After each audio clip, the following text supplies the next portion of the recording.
Hello, everyone. I am Alex Radcliffe from Board Game Co., and today with me I have Sarah Shaw from Board Games in a Minute. Sarah, how's it going? It's going great. I'm so excited to be on your channel with you. Oh my Oh my God. gosh, I've been hounding you for going on close to a year now, and then Oh my God. I'm so excited.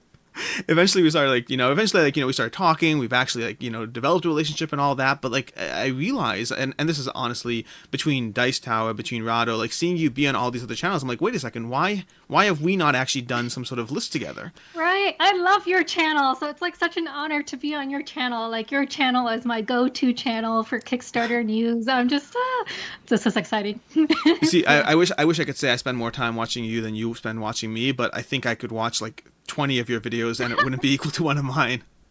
That's Yeah. probably true. So Yeah. for those who don't know, Sarah Shaw, Board Games in a Minute, that does mostly, and I keep trying to push you to do more long form content, but we'll take what we can get in the meantime. But Yeah. mostly doing shorter form content, minute long previews, overviews of Kickstarter games, non Kickstarter games, just covering, if you want to figure out what's going on in 60 seconds or less, that's the channel to head to. And I'll be throwing a link down the description down below. As far as today the list, the video we're doing today is going to be, and you probably saw this in the title already, but it's 10 games we're sure we'll like. And with that comes a healthy degree of certainty, of hubris. Hubris is the word I'm looking for. Of because not every game is going to be for everyone, but we picked 10 games each that we think they are for us, despite the fact that we haven't played them, despite the fact that we don't actually know how it'll turn out. We're just surprisingly certain that these are games that will work for us. And I'll actually have you go ahead and start us off, if you don't mind, with Okay. whatever your number one pick is. You mean number 10? Number 10 pick. I don't do counting. I lose count frequently in between these things. Number 10. Number 10. I'm gonna start from 10 to 1, so like count it down. Sure. So yeah, so number 10 is the Grand Carnival. So I picked this as my number 10 pick because I had posted, online that I enjoy New York Zoo and Barron Park. Like, so first I was like, oh, New York Zoo is amazing, and I had never played Barron Park. And Yeah. then Jan kept on insisting that Barron Park is better than New York Zoo. So finally I played it and I gave that one to him. I was like, okay, I can Oh, see, I love why Baron you said Park. that. Yeah. But then I saw someone else say that the Grand Carnival beats even both of them. So I am certain I'm going to love it because based on what that one person has said, that it beats both of those games for him. So Whoa. So, like, yeah. just looking at this, I'm just looking at this, like, I mean, I've never heard of this at all. It has not been on my radar at all. But anyone who says a game is better than Baron Park, I will absolutely pay attention. Baron Park's one of my go-to when it comes to polyomino games. Yeah, so I mean, I enjoy a good polyomino game, so I'm really excited to try the Grand Carnival. And most of the games on my list, except for one of them, are all on my shelf of opportunity. I'll, be a glass half full person, shelf of opportunity. So I just got this in last week, so I'm super excited to try and give it a go. Yeah. That's awesome. Yeah, no, well, if I added one to my list already, this is going to be an expensive video. Noted. So, my number 10 pick, using your numbering system, is going to be Endangered, which I believe you've played this one. It's right there. Yeah, yeah, yeah. Oh, it's right there. Perfect. Well, I can't see it from there, but oh, gosh, I do see it now. Yes. So, Endangered. This is one that this is in Grand Gamers Guild. Art by Beth Sobel, designed by Joe Hopkins. 7.7 on Board Game Geek, which is not a guarantee of anything, but it's one that I'm very much looking forward to. It's like a cooperative slash solo dice placement game. Roll dice, assign them to try to deal with different endangered species, and you could play with different combinations of which species you're going to be having, which will totally change up the game. That's basically as far as I go as far as knowing how the game plays, but I like dice placement. I like a good solo challenge. I like a good cooperative challenge. The art looks gorgeous. The ratings are good. Everything seems to point to an experience that will be unique enough that I'll be intrigued by, but also has a lot of mechanics of things that I think will work for me. And since I know this one you've played, how is it? I love it. And I'm not a huge fan of co-op games generally speaking, but I love Endangered and it has like me sitting on the edge of my seat. And the dice placement is really tricky because if I remember correctly, you cannot remove your dice until it's your turn again. So when Okay. other players are going and they have to beat your dice number to go on a spot that you're at, it becomes tricky and you guys got to kind of plan together and kind of really figure out who will go where. It's a bit tricky, but I love it. I love that about it. Yeah. Interesting. Yeah, I mean, I'm just looking Yeah. forward to it. Between the art, the mechanics, and everything else, it's one that I'm hopefully certain that I will like. Yeah. Okay, moving on to your number 9. Counting My downwards. number 9 is Shakespeare. So this is a game I bought recently based on all the praise I've heard about it, but I don't know much about it except for that you're just trying to set up a production, and I guess there's like an auction bidding mechanic in it as well for turn order. Okay. And yeah, just from everything I've heard about it, it sounds like a game I will seriously love. So this Um, is a relatively older one. I mean, old is a relative yeah. term. We're at the point in board games where 2015 is like, oh, that's an old title. But It is a relatively older game, but what's weird is like just in the last like 2 or 3 weeks on Facebook groups, I've seen people post about it like at least a couple of times recently. interesting. It's like they're digging up this old game from their collection and just, finding their love for it again. I mean, that So, happens. Concordia is like one of those yeah. weird games where Concordia went through this phase of like it was a good game and no one talked about it, and suddenly everyone started talking about Concordia, and now it's like everyone loves it. So it does Yeah. happen time to time where you get this resurgence of activity around a game. But I mean, the game looks great. I know nothing about it. I like auction bidding mechanics in general. I'm intrigued. This one I'm not an instant sold on, but I will be paying attention to what you let me know once you actually do have an opportunity to play it. Cool. Cool. My number 9 is going to be Merchants of the Dark Road by Elf Creek Games. This is one that I backed on Kickstarter. A bunch of these are going to be, some of these are going to be games I already have in my collection. Some of these are going to be games I backed on Kickstarter. A general rule for all of these is I have to have not played them, even once in the slightest. And 2 is I try to avoid full, just redone games. If it's shifted up rules and it changed things up, then fine. But just a reimagining of the same exact game, I try to avoid. But Merchants of the Dark Road is going to be from Brian Sue, and this is one that has absolutely gorgeous artwork. I mean, first of all, before I get into it, have you backed this one? Are you paying attention to it? All in. Oh my God. Like, yes. So Hello. the coins, the art, the pets, the animals, The like the game, carriages. Oh my like God. I'm like, yeah, I watch all their updates. Mhm. yeah, this is one that like it has a little miniature rondel system. Oh look, Jeremy Howard over here. Hey Jeremy, how's it going?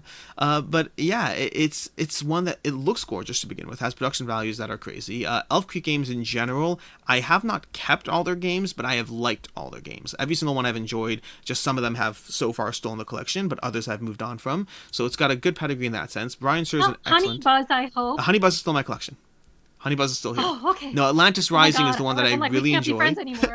Honey Buzz is amazing. It's a little it's interesting. I'm looking forward to the expansion for it when they actually do an expansion because I love Honey Buzz, but also want a little bit more meat in the strategy. It's to me, it's like the same game every time I play it, but I also enjoy it every time I play it. So it's a one of those.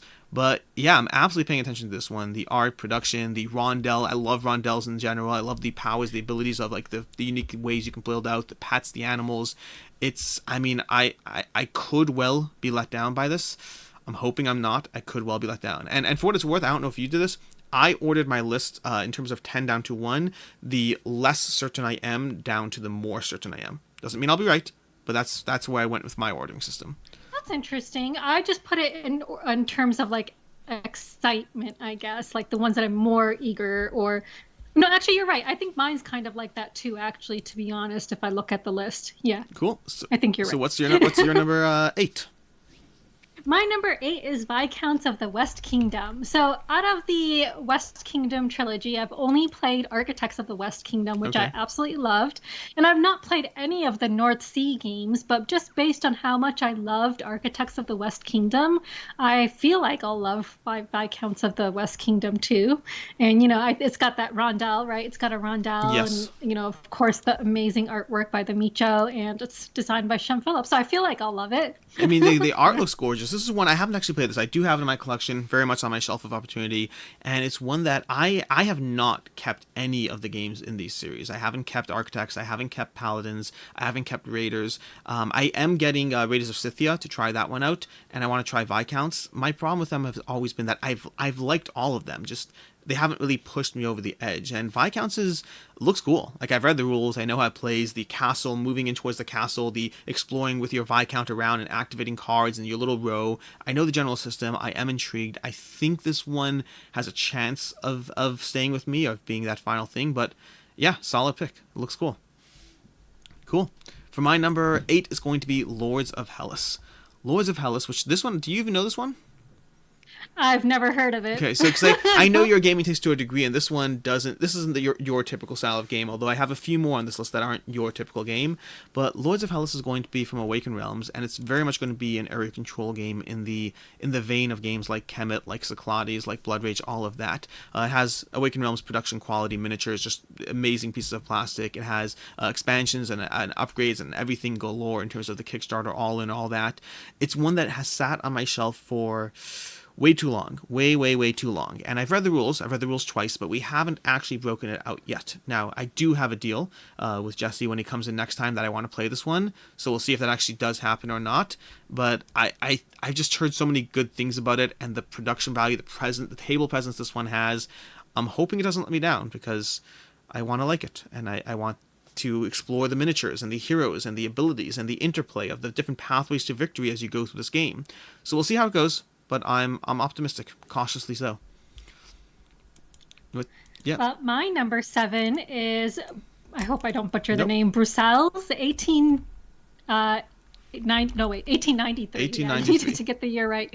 Because I like the card game. I like the card game, which was based off of the board game Bruxelles 1897, which I included in my top 10 worker placement video that I did with the Dice Tower. But I have not played the board game, and I finally got it into my collection. And I feel like since I love the card game version of it, I'll love the board game version of it. At least I hope so. I mean, the card game was kind of derivative of the board game. So I was going to ask, did the card game come first or second? Second. Cool, and you played the card game before the board game. Yes. It's very interesting. I don't know if I've ever done that. I'm trying to think now. I'm trying to think if I've ever played the derivative version before I played the original.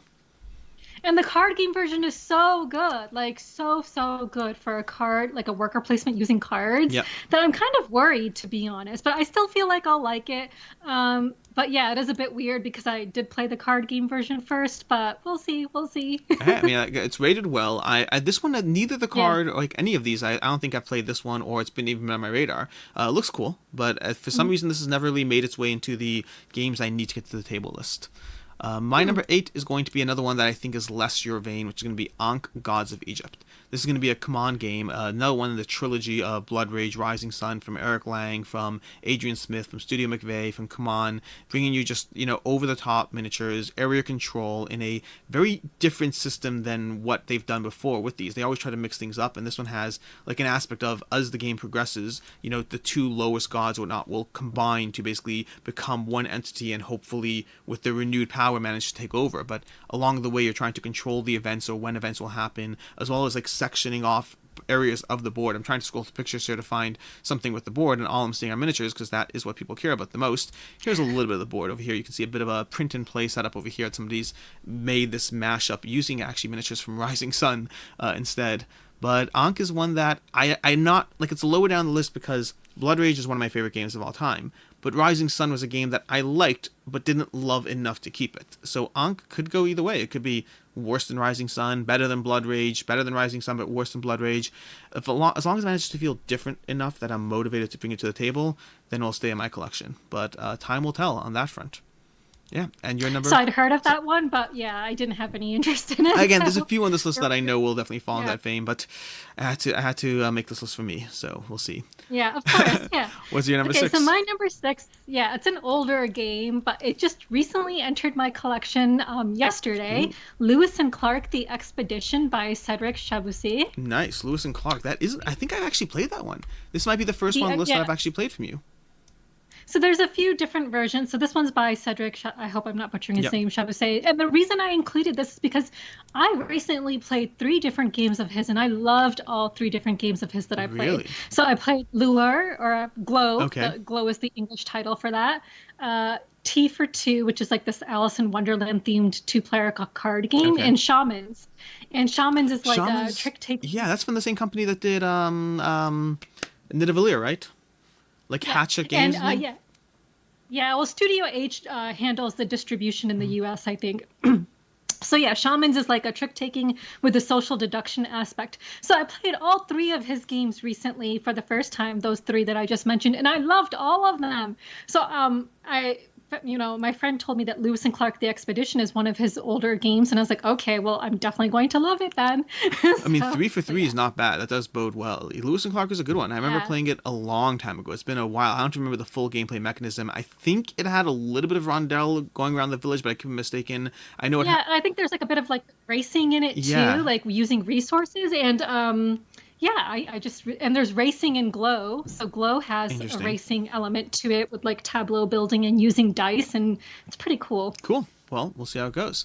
For Yeah. me, my number six is going to be Terraforming Mars Ares Expedition. And this is where we get into the first of the, offshoots but tangential. This is not Terraforming Mars. This is Terraforming Mars combined with Race for the Galaxy as if the two of them had a, little baby of a game. Now, have you played Terraforming Mars, by the way? Once, a Once. long time How did ago, you like it?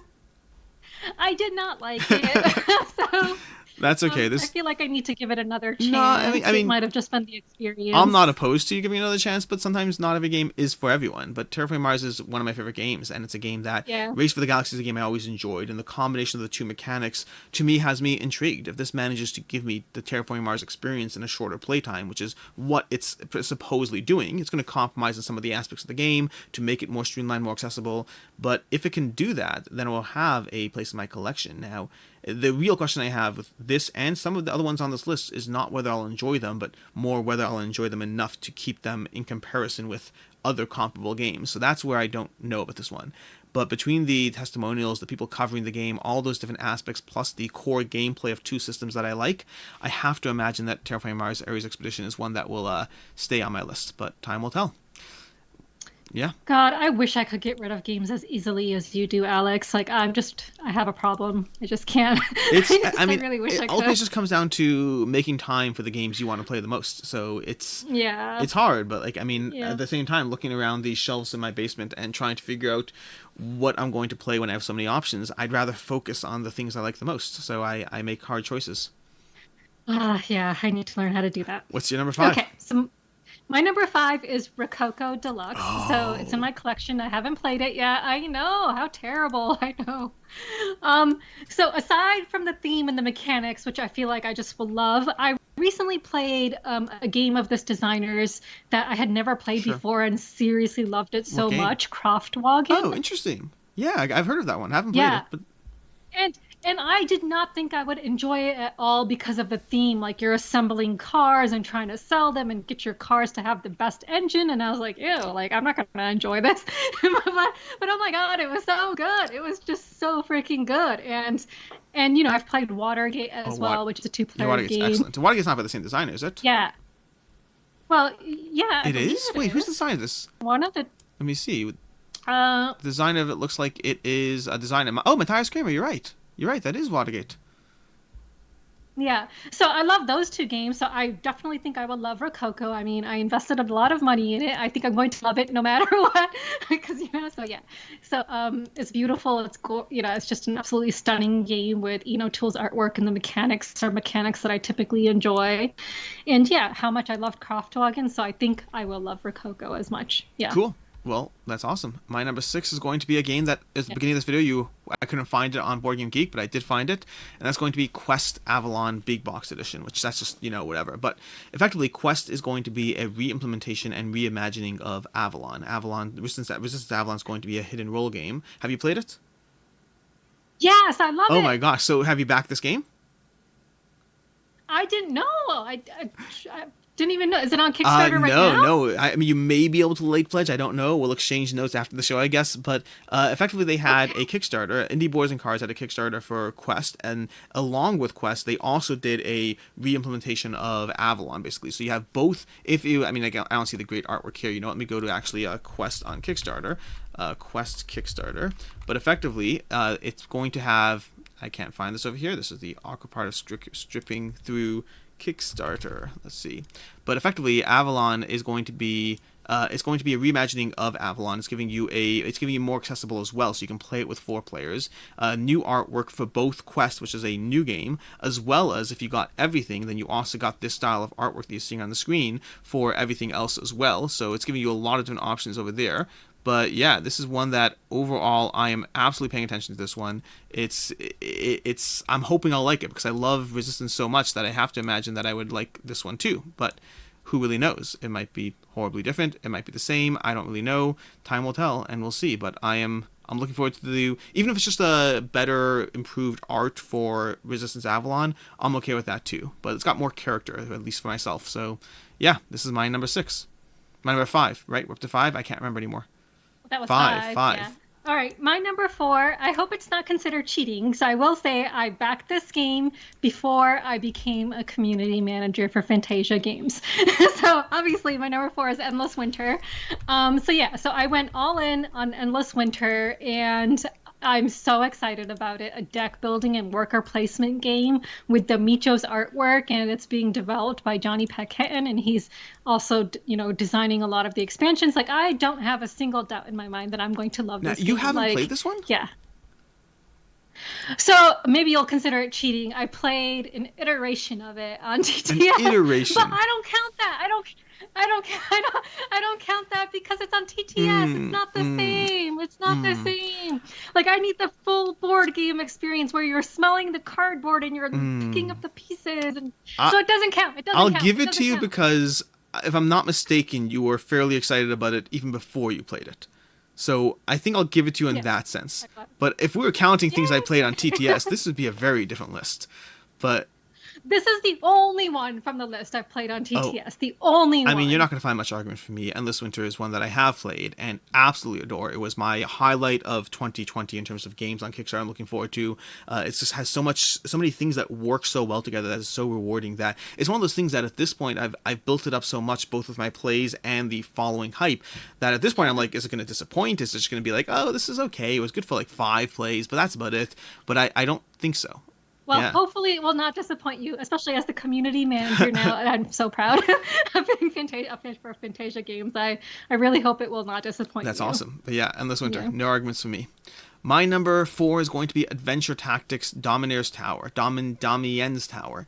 Now, Adventure Tactics is one that I'm currently in the middle of the rulebook as we speak. That I was already excited about it, and so we talked about doing this video a while ago, and I actually redid my list, earlier today in preparation for the video. I was like, okay, great. That was, 3 weeks ago, that was my list, but like, let me see what's changed in and out. And I just did a few titles, and this was one of them that, just from reading the rules in this one, I got significantly more interested. This is a dungeon crawler that's more family accessible, more kid focused, more family based, but also one that has enough depth supposedly that you can play it with a regular game group and you'll still be rewarding. It has leveling up every single round that is just a lot of fun. Every single round you can add to another class card and slowly build out from a bunch of core classes. You can slowly become, a battle mage or an assassin, or all these different things depending on, well, if you have 2 tiers of that and 1 tier of this, and then you're casting fireballs at these little characters. It's lighter in the typical sense, but also with enough depth that's interesting. And there's another expansion coming soon to Kickstarter, which is why I'm paying even more attention right now.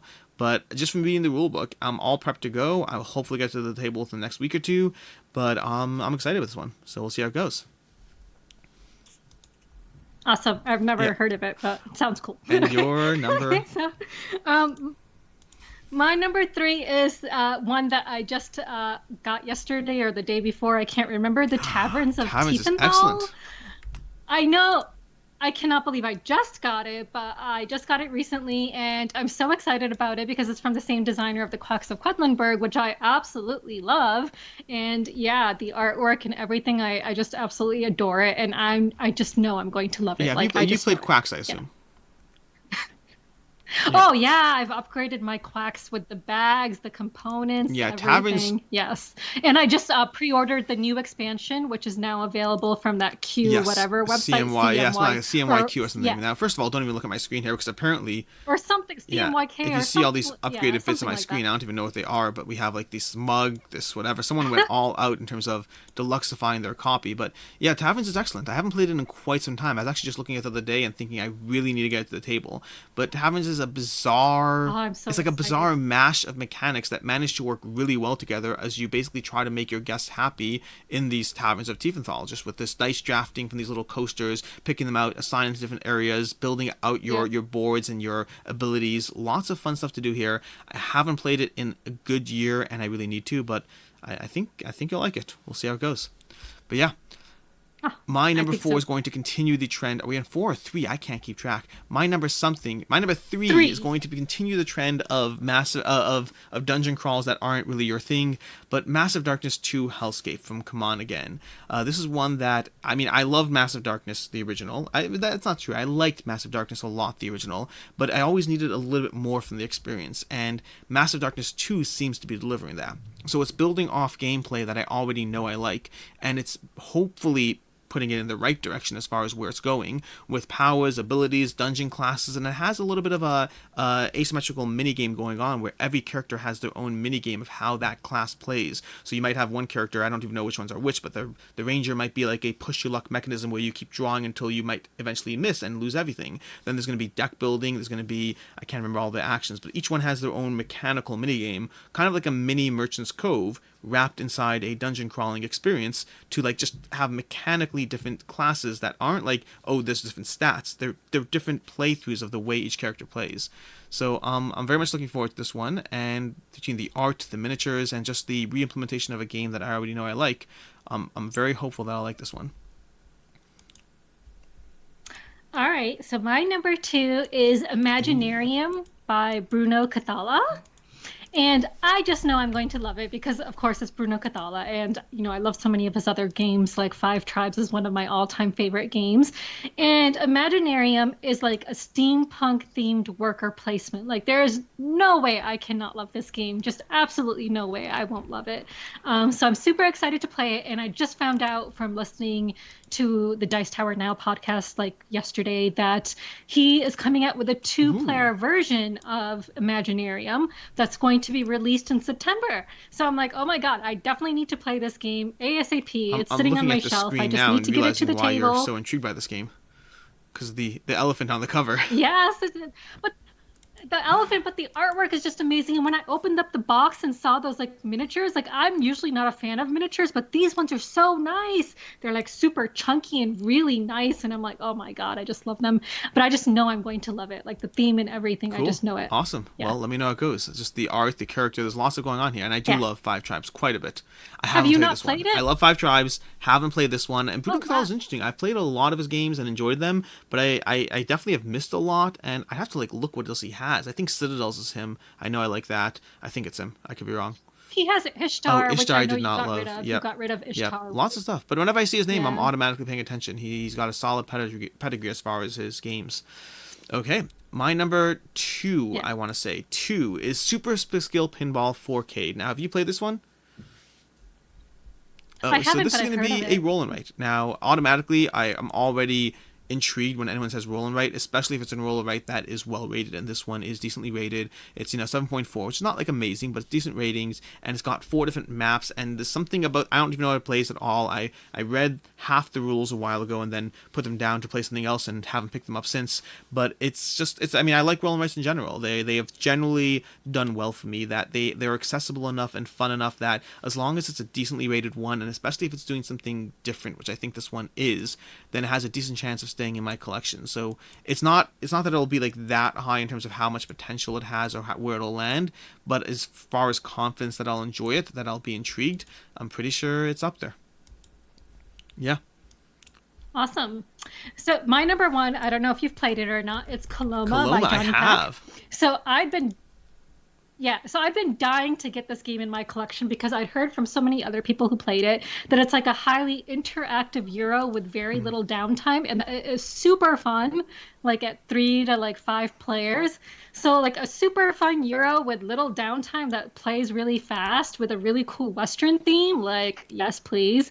And I've, recently discovered its other games that I've just played recently, like Lions of Lydia, A Yep. Fistful of Meeples, and I just love them. They're so good. So I just feel like Yeah. he makes fun games, and I'm super excited to play Coloma, and I So know we I'm just going to played love Coloma it. actually. Coloma is, it has that, this board over here, you're all placing and you're trying not to like bust at the same time. So as you place different meeples to choose a location, you're hoping that other people don't go there, or at least fewer people go there than other people do, because you'll get a stronger action. And then the rest of the way through, you're managing this like gunfight at the corral over here. You're managing placing your tents and moving around this little sideboard board, as well as building out bridges and everything else. This is incredibly interactive. You're right that it has minimal downtime. I didn't even think about that, but you're almost always going at the same time, and then assuming you trust each other, you just kind of execute on your actions at the same time. So it is very low in downtime, very high in just the amount of different things going on, and also, of course, art by the Micho as well. So yeah, I hope you like this one.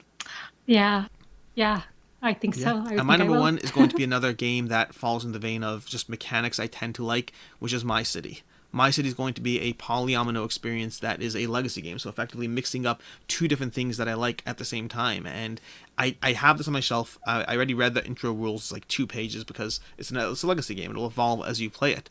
But I love legacy systems in general, and I love polyomino games. I don't know if this will have I don't know if I'll have the staying power of a Baron Park or any other polyomino game that I love. But just the fact that it is polyomino combined with legacy, I'm sure I'll go through the whole thing. I'm sure I'll go through the experience, unlock the packages, figure out how My City evolves as we play. I'm intrigued by this one. I don't know where it actually lands up in terms of my overall rating, but I'm pretty sure I'll like it. Yeah. Cool. Yeah. And that's going to be our list. And you didn't play this one, did you? I haven't played it. No. No, so that's gonna be our list over here. Now you don't see this part over here, but I've been constantly resizing your screen in OBS over here because your screen just keeps going up and down. I have no clue what's going on, neither here nor there. But Oh. okay, yeah, no, it's okay. I'm just for those who are watching who are like, what's going on? I'm just acknowledging it. But Sorry. yeah, I don't know if it's on no, my... no, it's all good. I have no clue. I have no clue. But in any case, all that said, so that's it. That's going to be the 10 games that you're looking forward to, the 10 games that I'm looking forward to that we're certain we'll like. And now the interesting thing that happens next is as we play them, because I mean, this goes one of two ways. It's either we depending on how the next year goes or whatnot. I'd absolutely love to come back and have like a video of like how were those games? Oh my How God, did they play out? We should do that. We should definitely do that. Yeah. Yeah, no, listen, if we get them to the table, I mean, we'll have to see. Like, Massive Darkness might take some time to arrive, but whenever these do arrive or come to the table, Endless Winter, all these experiences, it would be great to do a follow-up and see just where our projections land. Like, we buy a lot of games, we back a lot of games, but which ones are actually ones that we are right that they're for us is an interesting question. I would love to do that. Yeah, that's basically it. Sarah, thanks so much for coming on the show, for coming on the channel. This is a lot of fun, and everyone definitely make sure to head over to Board Games in a Minute. I've talked about her stuff before. I'll talk about it again. Make sure to go into like some video and just say that you go find like one of her longer videos and say you want more of that. Just harass her about that. It would be great. It's coming. I swear, you guys, it's coming. I'm learning how to shoot using 2 cameras. It's coming. Cool. I'm looking forward. I remember I watched your top 10 games of 2020, and like that was fun. And I mean, Yeah. I get these little minute-long chunks of your stuff, but I don't mind putting on in the background and seeing what you have to say. Cool. Yeah. Thank you so much for having me on. Absolutely. And for everyone else, until next time, have a good one.